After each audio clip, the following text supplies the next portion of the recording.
Anne from Game Like a Mother. Today I'm going to show you how to play That's Not a Hat. It's ages 8 and up, 3 to 8 players, and takes 15 minutes. Let me show you how to play.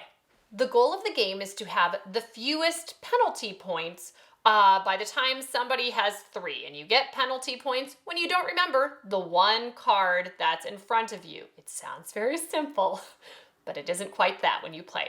So to start, whoever most recently got a gift gets to go first. We're saying this is a 3-player game and everybody has one card in front of you, and this is a game of gift giving. So we're saying that this person most recently got a gift.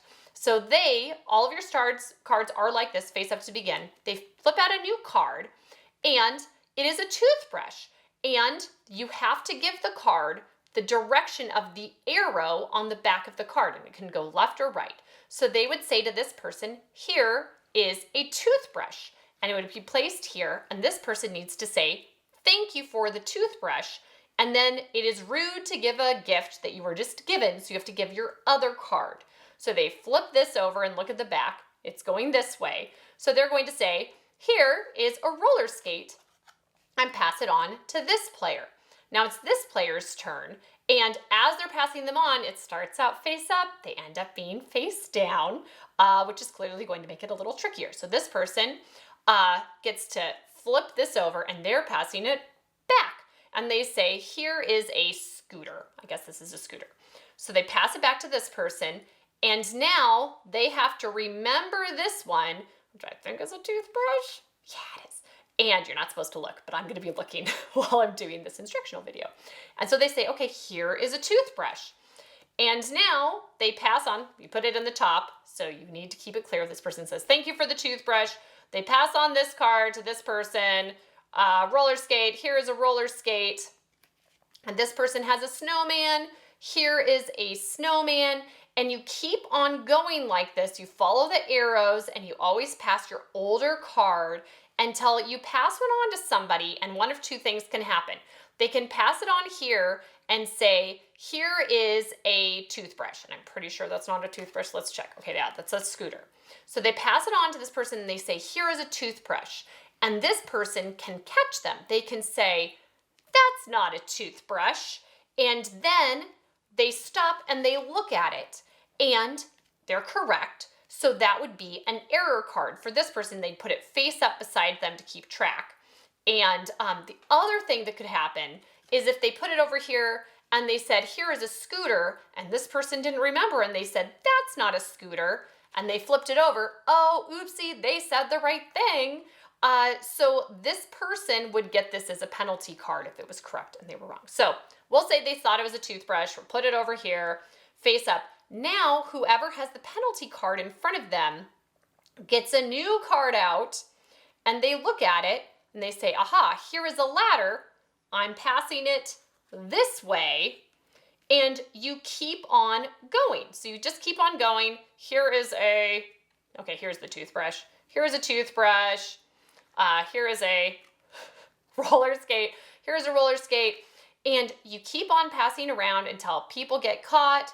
And once somebody has 3 face-up penalty cards in front of them, that's the end of the game. And then whoever has the least penalty cards in front of them would be the winner. So that's how to play That's Not a Hat. The target demographic for this game is literally everyone. You can give this to somebody who speaks another language and it will not impact their gameplay at all. It's just pictures, so they would be fine playing this. This is great for children who want to play a social game with the family but can't read yet. I have a 5-year-old daughter who increasingly wants to be involved in games but play independently, and often we have to still put her on a team with somebody. We don't for this one because it's just all pictures based. So that is pretty wonderful, and it seems to also appeal to both people who play a lot of board games, still really like this one, and people who don't play many board games can do very well at this game because the rule complexity is low. It is so low. When we teach this game to people, I just flip out the starting cards and get started, and people are up and running and have it down just by playing. And you really have to, you just say, just remember the card in front of you. Rules done, which is amazing. How competitive is this game? It's medium. It's mostly you against your own mind. I don't know why this is so hard. I struggle at this game. This is one of the few games where I am just terrible at it, but I really enjoy playing still. It's just really fun and it's funny. But I do get to a point where I'm just praying that somebody else will forget what their card is because I don't have any idea of what's in front of me anymore.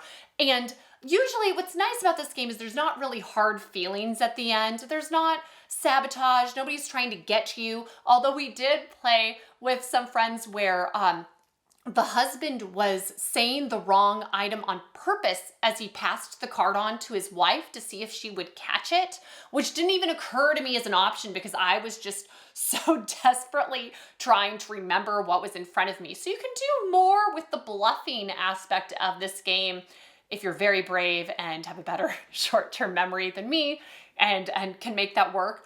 The replay value is high just because of how universally appreciated this game can be. You can play it with so many people. It's usually not a game that you're going to play like 5 or 6 times in one evening. I start out okay, and then by the end of the first game, my short-term memory is pretty shot by the end of that, and I just don't really, it gets worse as we play more games. It's just all kind of a muddle.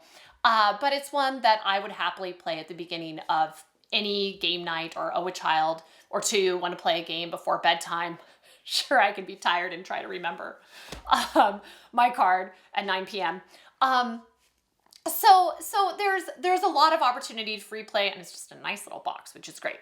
Similar games, if you like this one, our other 2 go-to games that are just really light and work for most people are Telestrations and Blank Slate. Telestrations, you have to draw, it's like telephone, you draw things and pass your boards around. It's more for the fun of the game than winning or losing. Blank Slate is just fill in the blank. But both of those do require being able to read, and that is not required in That's Not a Hat, which is pretty amazing. So we enjoy it a lot. You should check it out. Thanks, and see you next time from Game Like a Mother.